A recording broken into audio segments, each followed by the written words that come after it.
Welcome to our first podcast ever. My name is Riley, the founder of Grad Girls, and I am here to talk about balling on a budget. So whether or not you're living at home, you're in college, you just graduated, or you're making bank already, you should be budgeting.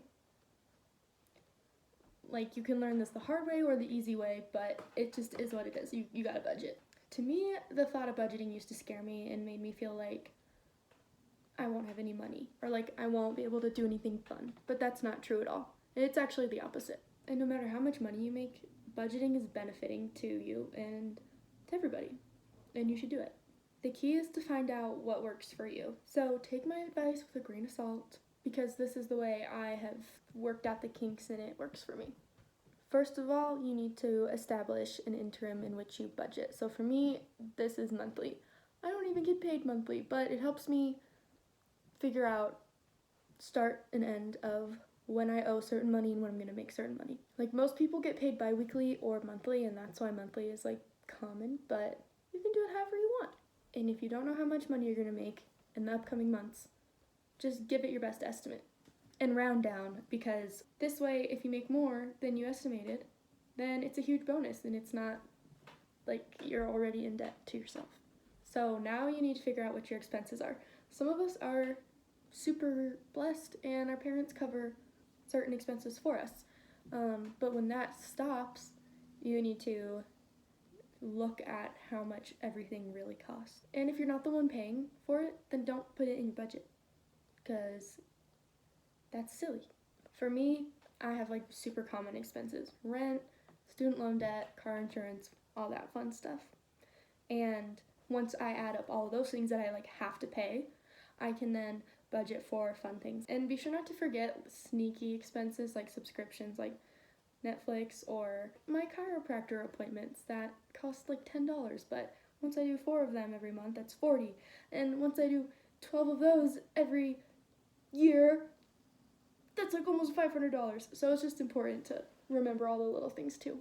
And then once you add up all your expenses and then you figure out your other expenses that you know you're going to spend your money on, like eating out, coffee, shopping, then you can figure out your expendable income. So how much you're going to make minus how much you're going to spend and what's left over. And if it's a negative number, you need to go readjust something or figure something else out. Like, ask for help or figure out another job, or maybe like don't buy Starbucks every day. At me. But anyways, once you figure out your expendable income, whatever's left over, my advice would be to put away at least half of it into savings, whether they're for fun stuff or not so fun stuff, because you can use these later on your first house, the first car you buy yourself, your wedding dress, a horrible accident expense, like things that you wouldn't have to stress out about because you're like, this is why I put that away. Or you can use it for other things, like when somebody offers you like a concert ticket you can't pass up, or invites you to a mountain weekend or something like that, that you're like, oh, I like really don't have / want to spend that much money right now. Oh, I have a nice little piggy bank for this exact situation.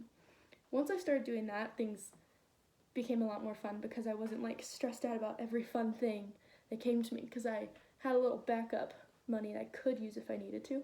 Plus, if you have expendable income and only half of that goes away, the other half can go to whatever you feel like buying in the moment, because we have a consumerism issue in this country, if you didn't know, and we like to buy stuff. So go do it. I found myself more of like a minimalist lately. Like, if I have one pair of black leggings, I'm like, I don't need another pair of black leggings, versus like a lot of my friends have like several. So if you're minimalist, I can totally help you figure out what to use your money on that makes sense. Like plants. Believe it or not, women making money on their own is a relatively new thing. And women being legally allowed to manage their money on their own is a relatively new thing. So let's be responsible about it, ladies, okay? This shouldn't be a privilege, but it is. And I think we ought to guide each other through how to best do this. So let's stick it to the patriarchy and budget.